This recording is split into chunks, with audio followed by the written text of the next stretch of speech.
All right, welcome to News 6 Extra. I'm Christopher Heath. It is Thursday, October the 23rd. Kathleen is with me, which means that, Kathleen, you were not caught up in any kind of NBA gambling operation. Congratulations. No, I am here. I'm not a big basketball fan. Football, but I don't gamble, so. Got no one to hold them, no one to fold them, you know what I'm saying? It's a good week. It's a good week because I have implicated you in now a widespread gambling operation as well as the theft at the Louvre. Right. They're still looking for that, what did you tell me, the pearl crown? Yes, it's a tiara with pearls on it. Yeah, I'm waiting for them to raid my home. I was going to say, very similar to the one you keep wearing around the station. I'm like, that's suspicious.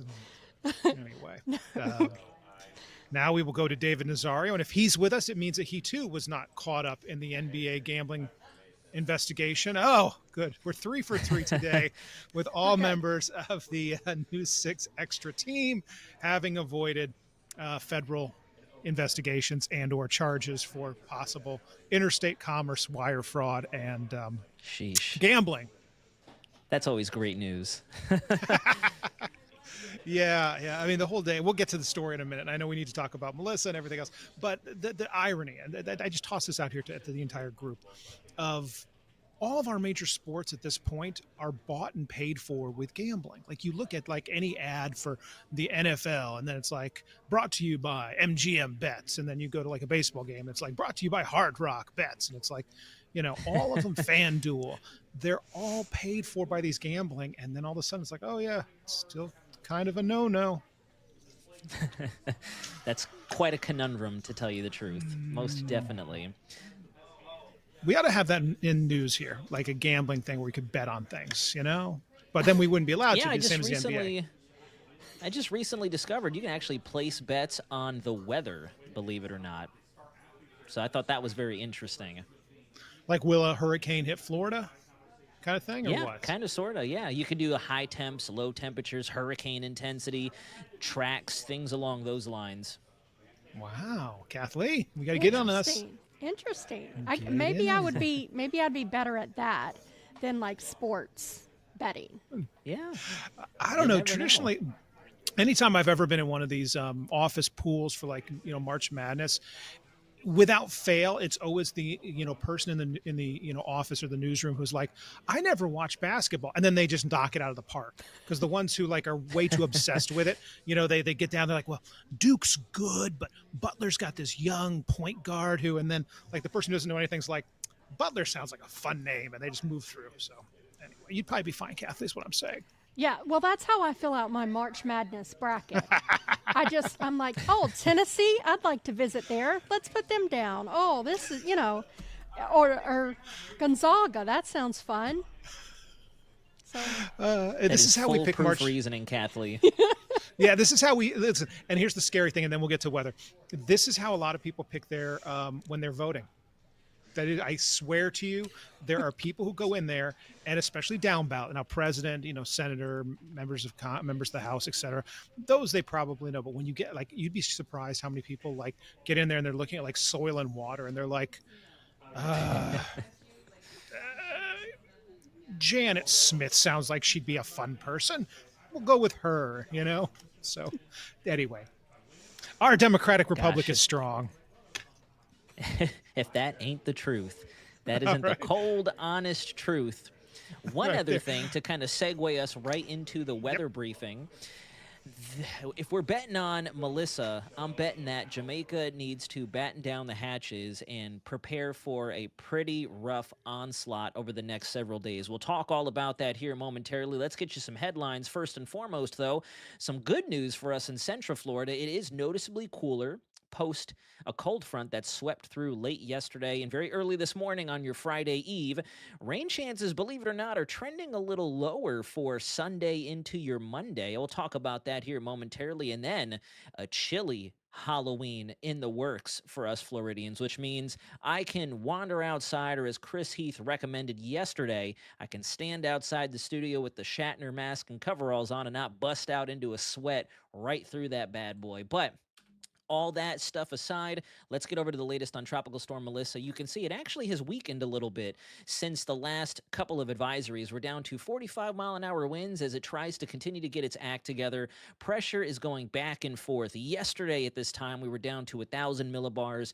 The day prior, we were at 1,003. Now we are back up, kind of going up and down on a roller coaster here with the central pressure still crawling at 2 miles an hour. I made the analogy on social media yesterday. To put that into perspective, this thing, especially sticking with the Halloween theme, is actually moving slower than that of what Michael Myers would walk and chasing you during one of his films. Just to put that into perspective, Melissa is moving very slow, and that comes as a detriment to our friends and neighbors down to the south. When you look at the forecast track over the next 7 days, Jamaica could have a strengthening category 4 hurricane, literally right up against the southern beaches there, putting them on the worst side of this system, receiving the dirty side of a possible major hurricane. We're going to be watching this very closely. The model trends do suggest this is going to stay away from Florida, might be a little close for comfort for our folks down there in the Keys, the Florida Straits, Miami, Fort Lauderdale, but not looking at anything nearly as direct as what this system is preparing to do down in the Caribbean. You look at the satellite, and this is why we're worried not only about the hurricane force conditions, but just the overall rainfall. Because even though this is a fairly sloppy system where we stand this afternoon, we've still got a lot of very heavy rain out there. And because of the mountainous terrain out in Jamaica, Haiti, the island of Hispaniola altogether, they're going to turn those mountains basically into water slides, and you're going to have water collecting in your low-lying areas very, very rapidly. So a very concerning setup unfolding. Spaghetti plots trying to shrink together a little bit. We're starting to see a bit of a consensus, but not really at the same time. We still have some members doing a bit of a loop-de-loop back towards Hispaniola, Dominican Republic, and Haiti.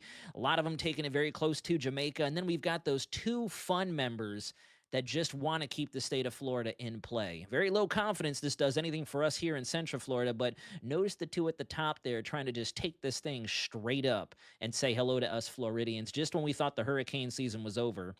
In terms of what we've got going on out there, pretty dynamic pattern. Fall is back in full swing. You see that cold front that came through us yesterday and overnight this morning is now to our south, helping to kind of try to guide Tropical Storm Melissa towards the north before it shoots back towards the west. That's also going to keep rain chances fairly low for the day today. And as we wander through the weekend, I'm just going to let the loop run.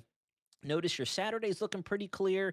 Sunday, maybe some very light rain for Brevard, the eastern fringes of Orange and Osceola. And then it's actually Monday where we're starting to see a little bit more of the rain sneaking in, which, to tell you the truth, makes me wonder what our computer models will do with Melissa, because the feature that's supposed to be guiding it is now trending slower. So a little bit of a trend there I'm going to be watching from behind the scenes, because typically models struggle with these types of features working across the United States. But that's neither here nor there. Now you can see temperatures outside, mid to upper 70s for many of us, a few of us getting into the low 80s.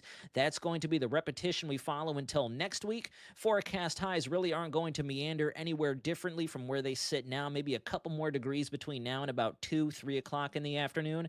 And then because of that front and trough reaching down over us, winds are going to be picking up. And then notice by next Wednesday, we start to see the winds increase again. And that's because we've got a pretty good cool spell headed our way. This is the latest from Climate Prediction Center showing Halloween through the first several days of November being well below average in terms of our temperatures. I put this in a forecast update video for you all at clickorlando.com. These are your mid-level temperatures. Roll with me here. I know this doesn't really have implications for us, but look at where the freezing temperatures are reaching as we get into the morning of Halloween. This is next Friday morning. We've got freezing conditions reaching through the Appalachians and the mid-Atlantic state. So why am I showing you mid-level? Just to show you the depth of that cold layer, because when you switch over to your actual outdoor temperatures, what we will feel down at ground level for next week, the end of next week, look at these morning lows. For Halloween morning, 48 in Jacksonville potentially. Central Florida waking up in the low to mid 50s. Even Miami down in the southern fringes of the Florida Peninsula getting in on some of the fall / early fall cold snappish weather down there. You can see we do dip well below average in the temperature trend on Wednesday and then try to rebound in terms of our afternoon temperatures. But trust me when I say our afternoon highs and especially our morning lows are going to be spectacular. I also wrote an article over on clickorlando.com as to why this is the time of the year where you should fall into fitness as opposed to waiting for the New Year's resolutions to hit the board and the gyms get packed. Because when you look at these morning temperatures, it just makes you want to go outside. At least for me, I definitely wish I could report the weather from outdoors, talk weather with you all while enjoying the sunshine and the cooler temps. We wrap up now with your 7-day forecast. You can see rain chances are fairly low. We're going to keep us focused on Sunday and Monday, maybe an extension into Tuesday, but that's that little delay I was mentioning earlier. Is notice we now see a subtle tick up in our rains for Tuesday now, which means that system back over the desert Southwest is slowing down. We're going to be watching exactly what that means for all of us over the next several days. All right, I know you'll keep an eye on it. This morning, Candace referred to Melissa as a beast, just slowly churning out there, and I mean, intensifying over time. And this is going to be, quite the storm. And again, you mentioned the keeping an eye on the islands out there, but for the now, stay away from us. Stay away. Yep, exactly. Thank you, David. Appreciate it. All right. Now to the story that is listen, there's an old adage in the news, and I'll say this, at least in Central Florida. Every story has an Orlando connection. Just you sit back and you wait, and there will be a connection to Central Florida in some way, shape, or form. Remember the congressman who got kicked out of Congress, 2 terms ago, just got pardoned by the president, George Santos? He had a business in Melbourne. There's a connection. Everything seems to flow through here, and today is no different. The NBA is on its heels a little bit. 30 people caught up in this illegal betting, sports betting, rigged poker games. The FBI investigating this for the last several years, finally handing down indictments today. And a player for the Miami Heat, Terry Rozier, was arrested. And Rozier is, he plays for the Heat. That's not him. That's the Celtics there. Anyway, is that Terry Rozier? I'm not 100%, but let me get the video off if you want. Yeah. Anyway, long story short, Terry Rozier, Chauncey Billups, several other people. Portland Trail Blazers coach Chauncey Billups is one of the ones caught up in this. Miami Heat guard Terry Rozier caught up in it. Now, I mentioned Orlando because Orlando is where Terry was arrested. The Heat played the Magic to begin the season. He didn't play in that game, but he was here in Orlando, and that is where he was arrested. He will be appearing in federal court, we believe, later today. We have a reporter down at the Middle District here in Orlando for that first appearance to find out, if what he has to say, if he'll speak or not. But this is we mentioned this in the talk. Gambling is pervasive across sports. Now, most sports, Justin Warmoth has a fantastic piece for us today about how each of the different leagues is doing its own thing to try and, curtail its players from betting, especially on the sports they play. So, if you're a baseball player, you can't bet on baseball. If you're a football player, you can't bet on football. But most of them say, well, if it's legal where you're at, or you're in a city where it's legal, you can bet on other sports. So if you're a baseball player, you can bet on hockey and football. So, but what this is saying is that this was all linked to rigged poker games, illegal sports betting, and even ties to the mafia families, La Cosa Nostra. Ooh. So anyway, we're on top of this one. We'll bring you obviously more of it as it continues to develop. Meanwhile, scary situation up in Winter Springs. There's been in 2021 there were like 30 cases of people using the little air tags to track people. The little Apple AirTags, you put it in something. Usually it's like a keychain, or you can put it on your pet, and it works by any time it's near an iPhone. It pings and you can find them, and gives you a great way to track things. Well, people have used them starting back in 2021 for nefarious purposes, usually for stalking and other things you're not supposed to do. Florida this year passed a new law that went into effect on October 1st that ups the penalties to 15 years for serious crimes, especially if they're tied to a person using one of these AirTags to track somebody without their knowledge. And as Mark Lehman discovered up in Seminole County, a man is under arrest accused of doing just that. The suspect in this case has been here at the Seminole County Jail since Tuesday, and police say he actually admitted to the accusations against him. One of the most concerning was the discovery of a pair of traceable earbuds tucked underneath the victim's car. 28-year-old Luis Rendon is facing aggravated stalking charges after Winter Springs police say a woman came forward saying she was in fear for her life because of his behavior. The victim telling police Rendon was harassing her for some time. According to the arrest report, it began with dozens of texts and calls, but things escalated when the victim said he showed up to her apartment, and on the same night, the fire alarm was pulled in her building. The concern grew to another level when the victim says Rendon started sending her messages from an unknown number claiming to know her whereabouts. Feeling as though she was being followed, she had a friend check all around and even underneath her car. And that's when a plastic bag was found in the undercarriage with an Apple AirPod case tucked inside. That device has a feature that tracks back to the owner's phone. Rendon was arrested on Tuesday. Today, we stopped by the home where he was taken into custody. Does Luis Rendon live here? Luis Rendon? No? But the women there claim to have no knowledge of Rendon's alleged actions. All of this comes a week after police in Hillsborough County say two men used an AirTag taped under a bumper to pull off a planned burglary.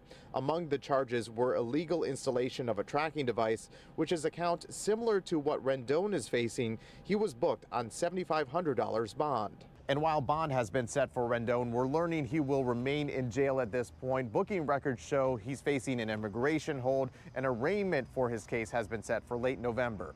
In Seminole County, I'm your community correspondent, Mark Lehman, News 6. All right, stay with us. We'll be back with a investigation into a contractor, a new app for lynx, and bears. They're coming for your salmon and your delicious, delicious honey and grubs. Stay with us.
All right, welcome back to News 6 Extra. I am Christopher Heath. Lewis Bolden, our consumer investigator, has a fantastic story for us today. Local contractor on probation accused of taking thousands of dollars from a Volusia County couple, saying he never really did any work on the home. Then another couple came forward saying the same thing with the same contractor and money as well missing. So Lewis went to go get to the bottom of this contractor and exactly what happened and the work that was or was not done.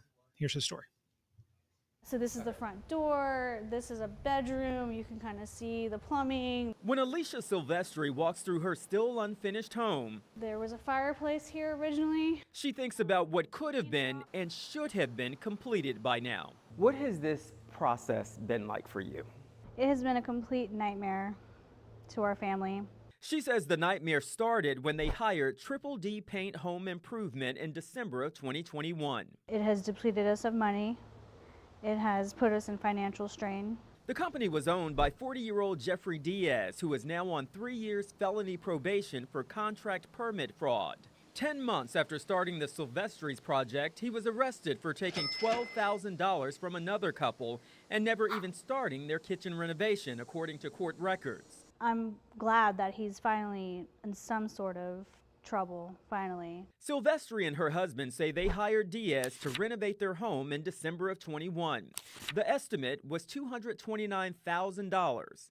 Over the following months, they say they paid him more than $150,000. He started the job, but never finished. How does it make you feel?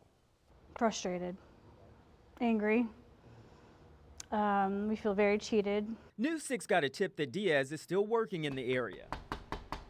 We pulled up on the job site that appeared to be having work done, but got no answer. We also went to his home. Hello? At first, it was almost like we were kind of happy for him to be working because it meant that he would have a chance of paying us back. The Silvestris sued Diaz, went to mediation, and got a judgment against him and his company for $140,000. He was to pay $1,500 a month. The couple says he paid back about $12,000 and stopped paying. The Silvestris want others to beware. So I feel that he needs to be made known for what he's been doing to people at this point. In Ormond Beach, Louis Bolden, News 6. So everybody's got an app these days. Lynx, the great bus system here in Central Florida, has, well, they should have two apps. They've got one that you can use to pay for your bus rides. Then they've got another that they had that you could track the bus. You could trace where the bus was, know if your bus is on time, is it running late, where is it, how far out is it, that kind of stuff. That app had some problems and is no longer working, which is an issue, obviously, for the people who need to get on the bus and want to know, are they going to be late to work? Are they going to be on time heading home? Where's the bus? How much longer is this going to take? Those kinds of things. Big, important questions. Well, so Lynx today is taking up here in about 9 minutes a discussion for spending some money to get a new app to replace the one that's not working, because people start using third-party apps that aren't quite as good, and obviously Lynx wants to, keep it all in-house. Anyway, Stephanie Rodriguez has what this means for riders and the confusion over apps that don't app like they should. I'm Stephanie Rodriguez reporting from the Lynx bus station in downtown Orlando. Now, it's been a couple of years since Lynx had an app that people could use to track the bus schedules. They do have one that you can use to pay for fares, but again, it doesn't track the buses, which is one people tell me they used daily for their morning and afternoon commutes. And Lynx says people have been asking them to replace it, and today they could push it into development, but it does come with a price tag of over $500,000. You might be able to download the Lynx app on your phone again. It was a tool many riders relied on to find their bus schedule with the press of a finger. What did you like about it? It was just convenient. It was easy to load the money onto the card, to look at the schedules. It was just a lot faster, and it just helped me out. It just helped out a lot better. And when it went away, they noticed. Yeah, it's really surprising that they haven't actually put more money into the public transportation in a lot of different ways here in Orlando, because there's so many more people that use this. Well, the old app, you could actually look at all the schedules, like if you were looking at a paper schedule, and you could actually see all the times for the different stops. And now the new app, you have to click on the stop itself to see the times of the bus coming to that stop. But Lynx wants to get back in the App Store with something new and improved. Its board of directors is set to vote on entering into a $511,000 contract with Quebec Inc., the makers of the transit app, to create a Lynx bus tracker app. I think they should invest, because it'll help a lot of people out here. People getting back forth to work, going to school, and picking up their kids and stuff like that. So yeah, I think it'll help. If the Lynx board of directors approves the contract with the app developer, it will be for a total of 5 years. Reporting from Orlando, Stephanie Rodriguez, News 6. And of course, I would be remiss to do one of these without mentioning our government is still shut down. Hey, we're well into week 3, moving on, starting into week 4 of this. And of course, today, the Florida Department of Children and Families notifying everybody that those on SNAP, which is Supplemental Nutrition Assistance, will not be getting their November payments. They will not get their November benefits. And now, in case you're not familiar with SNAP, here's who's on SNAP: low-income individuals, seniors and disabled, veterans, and students who don't make enough money. So supplemental in nutrition, food for people who are either working poor, disabled, veterans. None of that will go out in Florida, as well as other states. Michigan, I know they got their notification as well, starting November 1, which is about a week away, a little more than a week away, unless our fearless leaders in D.C. can come to some sort of terms and fund the government, as we are now in the second longest government shutdown in history. The last one, of course, happened back in 2018, when about 30, 40 days. So we're getting up to that, and there's really no end in sight. The House doesn't seem interested in doing anything. The Senate is, for all intents and purposes, moved on. And I guess this is just the new normal. Okay, that's my rant for that. Let's get back to some fun things, such as bears, the ursine creatures, out there stealing our picnic baskets, going after our wild salmon. Well, a family in Gotha had an unwelcome guest at their front door. I don't know, unwelcome may be a bad term. They seem so friendly and cuddly, but you're not supposed to hug them. Tylisa Hampton went out there to go talk to the family about their encounter with our furry friends, the bears. This family is used to seeing people on their doorbell camera. However, they saw something they never thought they would: a bear. It's a sight I couldn't believe. But Jolisa Pena's eyes were not deceiving her as a bear approached her front porch Sunday night. Did it check out a flower pot? Is that what it was? It was just smelling everything. The unwelcome guest making itself familiar. Started sniffing around. It came to the door, then started walking away, came this way. Jolisa only learned about the bear's movements after her son called her from the driveway, thankful he was not harmed. My son was in the car waiting to come in, so he waited until the bear went and he just ran inside the house. Grateful she did not let the dogs out as they saw why the bear was not snooping for honey in the woods. Obviously, it was looking for food because the garbage cans were all on the ground. I reached out to the state's FWC, who notes during the fall, bears are more active and may be more visible as they pass through areas while looking for food. To prevent them from going on your yard, they suggest removing or securing food sources like garbage, dumpsters, pet food, and even bird seeds. It was terrifying. All night I kept looking out every time I heard my ring on because I'm like, is it still there? Hoping the beartivities are long gone, but she's still looking over her shoulder and in the trees. I'm hoping it is a one-time fluke. Ironically, Jolisa has always wanted to see a bear, but just not like this. We didn't see one over there when we were on vacation, and then I come here and there's one right in front of my door. And officials with FWC say if bears come into your neighborhood, it's best not to feed them as they could lose their natural fear of people. And you want that bear to move on. Reporting, I'm your West Orange County community correspondent, Tylisa Hampton. Okay, Kathleen, I will tell you this.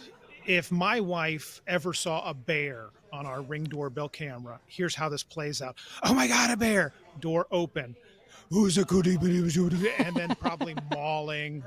Or not, or I come home and there's just a bear and two dogs in our living room, and his name is, Ferguson or something. And now we just have a bear living with us. Now you just have. They are very cute, but I would not want to see that on my doorbell camera. No. Now, so, okay, she mentions the food. This is the thing. Bears have like a 2,000 times better sense of smell than you and I. Like they can sniff things from like 20 miles away, depending on the wind and everything. So if your trash cans are out there and they've got food in them, it's not like the bear has to like go can to can. Like they can just and they know kind of where to go. So yeah, no, I know. I've had a raccoon sighting, and a turtle and a snake. Aww. Okay, but never a bear, and I'm okay with that. Cute snake or like kill it with fire snake? No, they're all, I don't like, no, there's no cute snake. Oh, how dare you. How dare you. Little cute snakes. I find all the time when I go running, I'll see possums, I'll see, obviously raccoons will be out and about, turtles on occasion. I'll stop and save turtles. If I'm driving and I see one, I'll stop and save it. And I was running over by Lou Gardens one time, and I saw a snake. It just rained, and the snake was struggling to kind of, because they're good on grass and stuff, but when they get on like cement, they kind of have no traction. And so I had got a stick and kind of edged him up and got him to the grass so he could go off and do his snaky things. No. No. Nope. I have a resident black racer around my area, and I've nicknamed him Lucifer. Aw, well, that means light bringer. That's nice. No. I yell at it often. Not nice words. You shouldn't do that. They are like, listen, the venomous ones, that's a whole nother category. Even the venomous ones are important and blah, blah, blah. Yes, they're good for our ecosystem, etc. But most of the ones that you see and encounter, they're eating bugs, they're doing stuff, they're non-venomous, they're not going to bother you. Let Lucifer live his best life. He's helping you. He's fast, so you can't. That's going to be really taken out of context. That's going to be taken out of context. Yeah. Somebody's going to be like, here's Christopher Heath, the News 6, and here's a clip of him praising the devil, saying he's helping you. No. Black Racer Snake Lucifer is who I'm speaking about. Right. That's what I nicknamed him. Well, listen. Yeah. No, my back to the bears though. Tylisa, great story there by her, and that was a large bear. I had a friend of mine who grew up in Alaska, and his take on bears is so different than anyone else I've ever met, because they've got up there, obviously, we're not talking like our cute Florida black bears. They have polar bears up there, and polar bears are straight up murder bears. And his view of like the whole, when Coca-Cola had their whole ad campaign with the polar bears and stuff. Oh, yeah, he hated that. He's like, they're not nice, they're mean. And I'm like, okay, calm down. But anyway. Yeah, I could see where they could do some damage. They're big, and I think humans are like the only thing that kills them. Everything else, they're just like, ah. So. Oh my goodness. But it always cracks me up on those ads when they would show the bears like chilling with like penguins, and I was the idiot that was screaming at the TV, they don't live in the same parts of the world. Penguins are from South America. Bears are from North. Nobody cares. Oh, goodness. Well, I hope a bear doesn't come to your door and your wife adopt it, because that would cause problems. I can barely afford the dog chow now. I can't imagine the bag of Purina I'm going to have to buy for bear chow. Yeah. But yeah. Yes, there's a 100% chance she would try and invite it in. And she would name it. And he would have a backstory by the time I got home. And that's just how my life would go. All right, Kathleen, thank you so much, as always. Welcome. I'll see you back here tomorrow, unless you're picked up by the FBI or Interpol. No, I won't be. I don't commit crimes. You've covered your tracks too well. Okay. All right. I'll be here tomorrow. And when MI6 rolls into our building and some British guy comes in and, smoke bombs the place and carries you out of here for questioning, takes you to The Hague, then we'll know. I don't think that will happen. Maybe. All right. Thank you so much. Thank you to David, as always, for weather. And, of course, thank you for watching. We'll be back here tomorrow at 12:30 to do this all over again. Of course, we break news all the time on clickorlando.com, and we'll be on the air today starting at 4 o'clock for News 6. Until then, I will see you back here at 12:30 tomorrow. Have a fantastic Thursday. Bye.